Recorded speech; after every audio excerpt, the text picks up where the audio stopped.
Hello, viewers, and welcome to the latest episode of the Huddle. Tim Poole here, editor of Gambling Insider, and I'm with Kiko Augusto, CEO at Pitaco, RDP. Kiko, thanks for joining us. Thank you. Thank you for your time. Yeah, looking forward to speaking to you about all things Brazil. I hope my pronunciation is okay, but if not, we can quickly skate past it. Yes. To start off with, could you tell us a little bit about your personal background, what kind of took you to the company, and the journey with it so far? Yeah. As I used to say, like even inside the company and for everyone that joins the company, I'm like a sports like enthusiastic. Like since I was a young guy, like living in Brazil, like being born in Brazil, like the dream of every kid is like to play football, right? But I failed hard at that. But I continue to love sports. I continue to watch a lot of sports, and I got to know the gambling space in 2014 when I lived in London. I moved to London to study there for 1 year. So I got to know the gambling space when I was living there. So I started like to play sports betting when I was there. And I kind of like fell in love with the entertainment that I could add on top of the sport.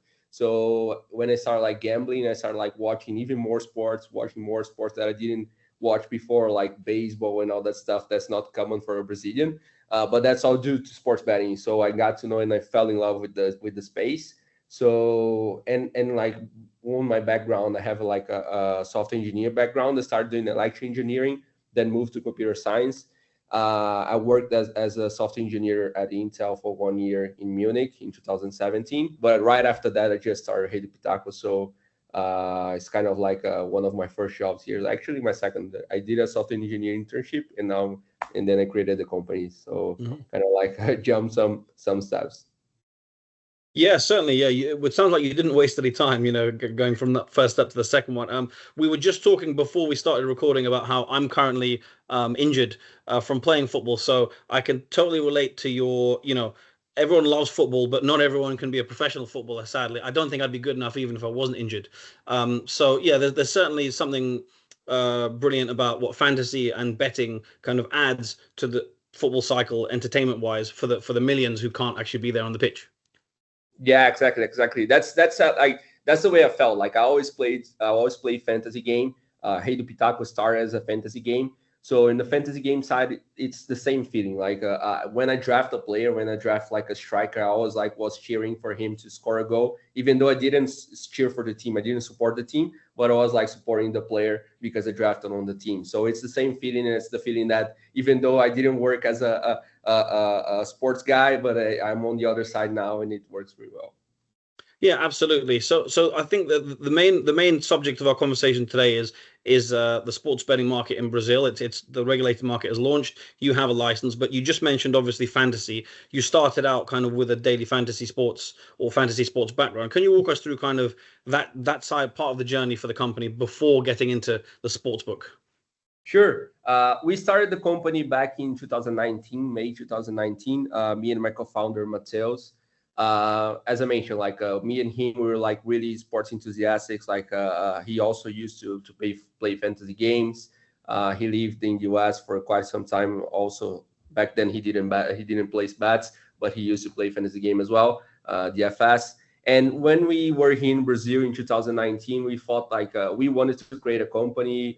This area like really excites me about like sports entertainment.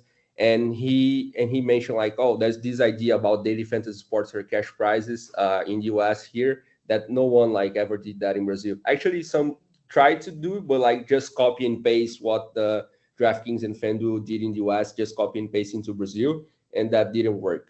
So we decided like that's a great opportunity for us to start something really talking to the users, like and trying to understand the Brazilian behavior because we are Brazilians, right? So we are the guys on the other side that likes to play fantasy games. So we decided like let's try to do something and see if that works. We didn't like create a company like because we planned a lot of things. We're just like let's build something that's useful for us, like that we like as well, and let's talk to users and see if that resonates with users. So we decided to do the daily fantasy sports model because back then sports betting was not regulated in Brazil, just regulated now. But of course, like we always played on the safe side. We always like we've been legal in Brazil since day zero. So we've been paying taxes in Brazil since day zero. So different from all the companies in the market. we never operated offshore. We always operated Hmm. in Brazil, paying taxes in Brazil. Why? Because we started like as a DFS. So we started as a DFS, grew the DFS like in 2019 to be like one of the biggest DFS in Brazil. And then in 2021, 2022, we raised a lot of money from investors, especially in the US. We grew to be like the largest DFS in Brazil by far. Like we have more than 90% of market share on the DFS side in Brazil. And all of that, of course, like our end goal was always to enter the sports betting market. So we started as a DFS, daily fantasy sports for cash prizes, just like FanDuel, DraftKings. But we always wanted to enter the sports betting and iGaming market, and that's what we did just now. So let's pause here. So. Yeah. Did you see the kind of trajectory that a lot of companies would have during the pandemic, where actually, online engagement, or I guess sports would have gone, the amount of sport being played would have gone down, but the amount of online actual like engagement, really rocketed. Yeah, we saw that. Like it was funny because we created a company in May 2019, and then we started like growing the company, and then the pandemic hit, and then football stopped like in all the world, right? So that was football not going like anywhere. So thankfully enough, we were like a small company, only three guys, so we didn't like get affected that much. But like when football started back again, it was like I still remember it was the Bundesliga. It was a German football, Yeah. and people like starting drafting Bundesliga players like crazy, right? Like they were studying the Bundesliga players so much, and we saw like engagement start like driving even more. People got like really specialized in German football like they never did before. So that was funny because like really the only thing going on, people were like crazy on it, and they were like watching all the games, drafting all the players. Like so engagement started like hitting up because like people were just at home, like kind of like bored and watching whatever was on the TV. Yeah, I remember that too. I remember for 1 week being a massive Bundesliga fan, and then Yeah. I think some other football I wouldn't watch normally in England came back. So yeah, you mentioned investors in the US. Nigel Eccles is kind of one of your backers. Obviously, a FanDuel founder, knows a lot about DFS. He was recently on the Huddle too. What does he bring to the table? What's his involvement like? Yeah, it's a funny story. Like we met Nigel like cold texting him, like cold. We went like we're like me and my co-founder, like first time founders, who like we don't know about like creating companies. We don't know a lot about the space, being an operator and so on. So we're like, let's try to get some insights from people that already did things in this space. So we checked the market. Was like pretty much Jason Robbins from DraftKings, super guy, but like he's still like founder and CEO, so he's like super busy guy. Hmm. And then we saw like the Nigel Eccles was like not in FanDuel anymore. So like let's give it a try, right? So we kind of like found his email, sent an email to him. He didn't reply, but then my co-founder went on LinkedIn. He replied, and then we were trying to raise our first seed round, so we applied for Y Combinator. Y Combinator is like one of the biggest like startup like VC incubator. And then we went to San Francisco. We flew from San Francisco to New York only to meet Nigel. So we met Hmm. Nigel in New York in 2000, end of 2019. But then he only joined part of Pitaco in 2020 when we really started like to grow the numbers, and he saw there was a big opportunity for him to join the company and also help us. Like we pretty much text Nigel on a daily basis because he's super helpful, being super helpful since pretty much forever. He knows in and out of the space. He knows in and out of like everything about the market. So we rely a lot on him, and he's what he brought to the table since he joined. Like it's not valuable. Like you cannot measure like how much he helped us. Yeah, it's a fascinating modern day story that you picked him out, email, LinkedIn, and I'm sure you don't regret that flight just to go and see him. But I think it's probably quite typical of someone like Nigel. He waited to see a few results as well, and as you say, when he saw the proof, then yeah, I guess he got involved.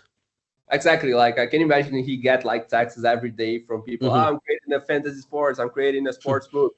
So he needs to filter some in some sense, right? So we kind of like grew the story, and we kind of like getting in touch with him. And when he saw like that we had like a big opportunity, he joined the company. He's been helping like pretty much forever. Yeah, absolutely. So we talked a lot about the fantasy, and of course, sports betting. We got iGaming in Brazil. 1st of January was the launch. You guys got a license, one of the first to do so. A lot is expected from Brazil, obviously. How did you find, first of all, the application process? Because there's a few steps. There's been a lot of talk about the regulation because it's such a big market. So, what was it like for you? Yeah, for us, seen on the outside, because different from the other operators, we didn't operate offshore, right? So Hmm. giving a bit of background context here, like in 2018, Brazil legalized but didn't regulate sports betting. So pretty much it created like a loophole where companies could operate from offshore and not being in Brazil, right? So it could serve the Brazilian customers, but couldn't be in Brazil. So it didn't pay taxes. It's just like a normal offshore company. And we always took like the legal path, the path like that's more like the most reliable path. Is like we are here to play the medium long term game. We're not here for the short term game. We could go offshore, and the decision of not going offshore, of course, made us lose market share because everyone was playing sports betting, and we didn't offer sports betting to our customers, even though our customers were playing fantasy sports with us and sports betting with someone else, only because we didn't have the offering. And just now that we have the offering, we've seen the migration from the users like that used to play for other brands, but they trust us and they come play sports betting with us. So seeing from the outside for us, it was tough, like to like, oh no, not lot, let's not go offshore and all those other companies growing and growing and growing. But again, like we're here for the long term game, and the market grew a lot in the offshore. It was pretty much like as almost like a legal market, like all the companies could operate normally from offshore, and the market grew a lot, but it also grew in a bad way of like the companies could do anything, like Hmm. no one would track what the companies would do. So it kind of like educated in a bad sense of like, oh, you can have like these offerings that are like crazy, it doesn't make any sense, companies doing scam and all that stuff. So we always advocated like for the regulated market. We've been here like we are close to the regulators. We always advocated for the regulated market. Like since the last government, like Bolsonaro, that didn't do anything, and then Lula joined and then decided to finally regulate the market. But back then, since the last government, we were like, let's regulate the market. The market needs clear rules so we can grow in the long term game, right? So if the markets continued the way that it is right now, it would be like a really bad market with like people doing bad stuff. So we always advocate for that. It was not easy for us not go offshore, but we decided to play the long term game. Yeah, I'm gonna move to a question I had planned for a little bit later because you touched on it there. The challenges regulation wise in the market because I mean you hit the nail on the head in terms of Brazil has grown a lot, but there's been a lot of discussion, political discussion, even at kind of at presidential level. I mean you'll know better than me being in Brazil, but public opinion and even in the UK, for example, we've heard a lot about kind of the Fortune Tiger episode where influencers, would say you're guaranteed to win, and a lot of influencers were arrested and things like this. What are the kind of biggest challenges for this new market now that it is regulated, given that there's kind of got that little bit of a background now, unfortunately?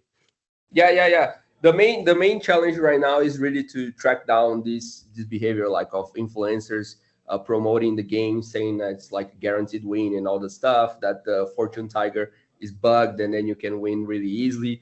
It's about the government like to really track down, and for the companies in the market as well, right? So we as like the most like the big companies in the market, we kind of like growing like ourselves and getting along to track down those companies doing bad things, track down influencers like doing bad things, and talk to the regulators and track them down. Right? It's not easy. It's like of course you play like a kind of like a cat and mice game, but of course like it's our job to also make sure the market's like really well. It has clear rules, and the influencers are not doing all this stuff.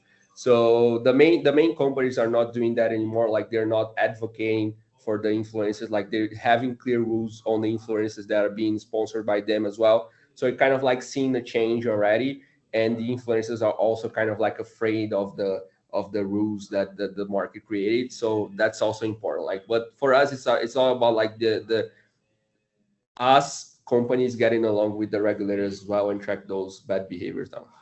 Hmm. In terms of the market overall, so not necessarily just the regulation now, in terms of market share and performance, is there a, market share that you're aiming for? And do you think you can, I mean, it's not going to be easy, but try and emulate what maybe FanDuel and DraftKings did in the US with that existing fantasy database and gaining sports bettors that way? Yeah. So what we did in the DFS side is like it's daily fantasy sports for cash prizes. So the intersection between people that play fantasy sports and play sports betting is huge. Like more than 90% of our user base play sports betting as well. They play like more than 60% play iGaming as well. So the intersection is there. So for us, it's about to cross-sell those users into sports betting, right?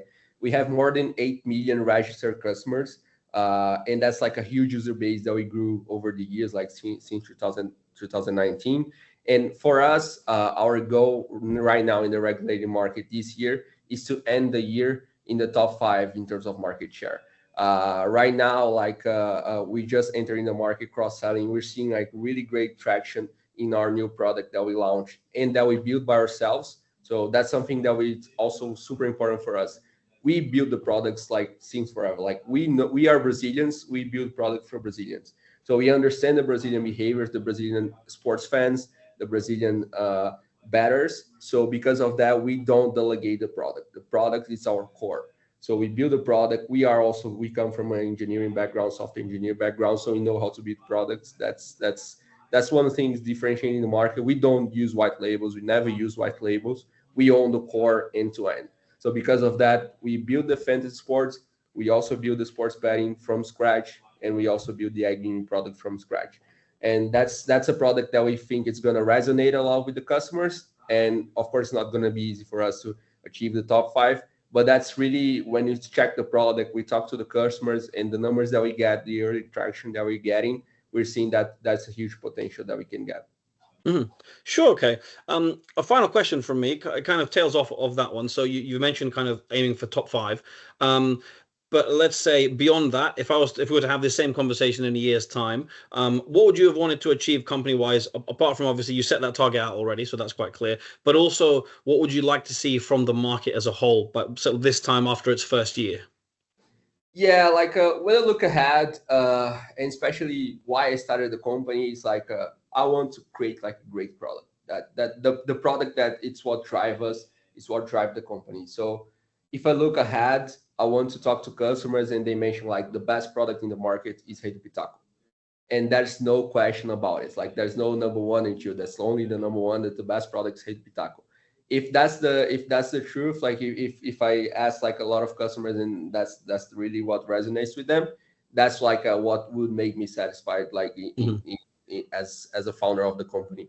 So looking ahead, like if we are the best product, like having the top market share, like top 3, top 1, and so on, like that's really just a matter of time, right? Because building the product and people getting to know the product, that's really good, that's really resonates, and that creates like differentiation from other products. Like for instance, we come from a fantasy background, so we focus a lot on player props. So for player props, we even create player props offerings that none of the other players have. So if you go to lower leagues, like lower football leagues in Brazil, we do create player props for those lower leagues that other competitors don't have. Why? Because they're international, they're not Brazilian. We understand the Brazilians, we know how to price them, we know how to trade them. So, and also because we come from the fantasy background. So there's a lot of things that we can innovate in this market because we are Brazilians, and we're gonna do. So that's the main thing. Like we will create a great product, and if that's true for the customers, that's what will make me really satisfied on creating a company. Well, sounds great, and best of luck with everything you're looking to achieve. Kiko, thanks for your time. Been a really enjoyed speaking with you, and yeah, I'm sure we'll speak again soon, and you can give us some updates on how the company's doing and how the market's going in general. No, thank you for your time, team. All the best, and thanks again. We talk soon. Likewise, thanks, and to our viewers as well. Thanks for watching. Bye bye.